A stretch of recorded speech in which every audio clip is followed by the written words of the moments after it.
తెలుగుదేశం పార్టీలో సుదీర్ఘకాలం కీలకమైనటువంటి నాయకుడిగా ఎదిగినటువంటి యనమల రామకృష్ణుడు 2024 ఎన్నికల్లో అధికారంలోకి వచ్చిన తర్వాత మాత్రం గడ్డు కాలాన్ని అనుభవిస్తున్నారని రాజకీయ విశ్లేషకులు అభిప్రాయపడుతున్నారు. ఆయనకు తెలుగుదేశం పార్టీ అధినేత చంద్రబాబు నాయుడు, ఆయన తనయుడు నారా లోకేష్ ఏమాత్రం కూడా అవకాశం ఇచ్చే పరిస్థితి లేదని విశ్లేషకులు అంచనా వేస్తున్నారు.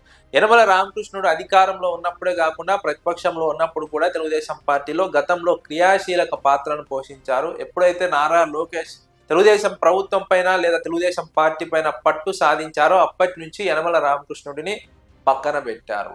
అందుకే యనమల రామకృష్ణుడికి గవర్నర్ పదవి రాలేదు. ఆయనకు బదులుగా అశోక్ గజపతిరాజుకు వచ్చింది.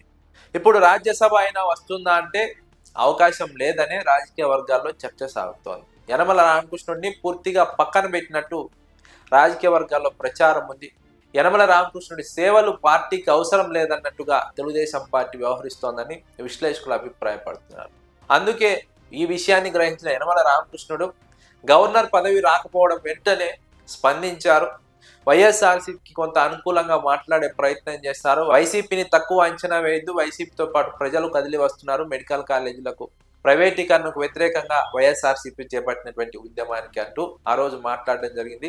వైఎస్ఆర్సీపీని, వారి కార్యకర్తల్ని తక్కువ అంచనా వేయద్దంటూ మాట్లాడడం జరిగింది. దీని వెనుక ఉన్నటువంటి కారణం కూడా గవర్నర్ పదవి రాలేదనే ఆక్రోశంతోనే, ఆగ్రహంతోనే ఈ విధంగా మాట్లాడినట్టు రాజకీయ వర్గాల్లో ఒక ప్రచారం ఉంది. ఇప్పుడు రాజ్యసభ పైన ఆయన ఆశలు పెట్టుకున్నారు. రాజ్యసభ పైన ఆశలు పెట్టుకున్న సందర్భంలో యనమల రామకృష్ణుడికి ఇప్పుడు మళ్ళీ రాజ్యసభ ఇస్తారా ఇవ్వరా అన్న ఒక చర్చ అయితే ఉంది.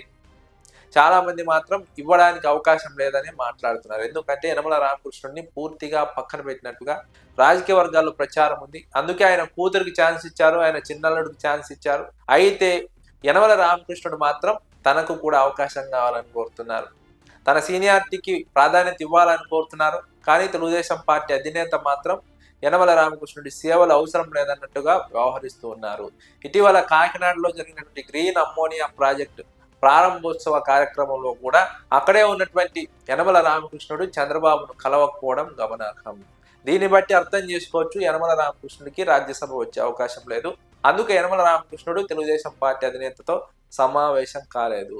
అయితే యనమల రామకృష్ణుడు రాజ్యసభ రాకపోతే ఎలాంటి నిర్ణయం తీసుకోబోతున్నారు? రాజకీయంగా అలాగే కొనసాగుతారా లేదా ప్రత్యామ్నాయం చూసుకుంటారా అన్న చర్చ కూడా రాజకీయ వర్గాల్లో ఉంది. ముఖ్యంగా యాదవ్ సామాజిక వర్గంలో కొంత అసంతృప్తి ఉంది. యనమల రామకృష్ణుడికి తగిన ప్రాధాన్యత ఇవ్వలేదన్న ఆక్రోశం, ఆగ్రహం యాదవ్ సామాజిక వర్గంలో ఉంది. అయితే ఇది ఎన్నికల నాటికి మరింత ముదిరే అవకాశం ఉంది. తెలుగుదేశం పార్టీకి వ్యతిరేకంగా మారే అవకాశం ఉందన్న చర్చ రాజకీయ వర్గాల్లో ఉంది. అయితే యనమల రామకృష్ణుడు ఏదైనా స్ట్రాంగ్ డెసిషన్ తీసుకుంటే ఖచ్చితంగా తెలుగుదేశం పార్టీకి ఎదురు దెబ్బగా మారుతుందని విశ్లేషకులు అభిప్రాయపడుతున్నారు. ఎందుకంటే సుదీర్ఘ రాజకీయ అనుభవంతో పాటు ఆయన సామాజిక వర్గంలో పట్టున్నటువంటి నాయకుడు యనమల రామకృష్ణుడు. యనమల రామకృష్ణుడు లాంటి కీలక నాయకులు కనుక తెలుగుదేశం పార్టీని వీడితే అది ఖచ్చితంగా వచ్చే ఎన్నికల నాటికి ప్రభావం చూపుతుందని విశ్లేషకులు అంచనా వేస్తున్నారు.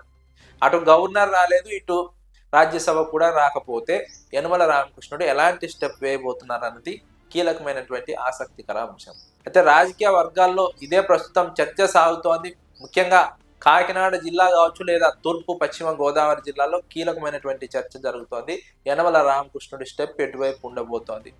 తెలుగుదేశం పార్టీలో కొనసాగుతారా లేదా అన్న ఒక ప్రశ్న అయితే రాజకీయ వర్గాల్లో ఉంది. కానీ యనమల రామకృష్ణుడు మాత్రం ఖచ్చితంగా ఒక గట్టి నిర్ణయం తీసుకునే అవకాశం ఉంది. రాజ్యసభ రాకపోతే అన్న చర్చ కూడా లేకపోలేదు.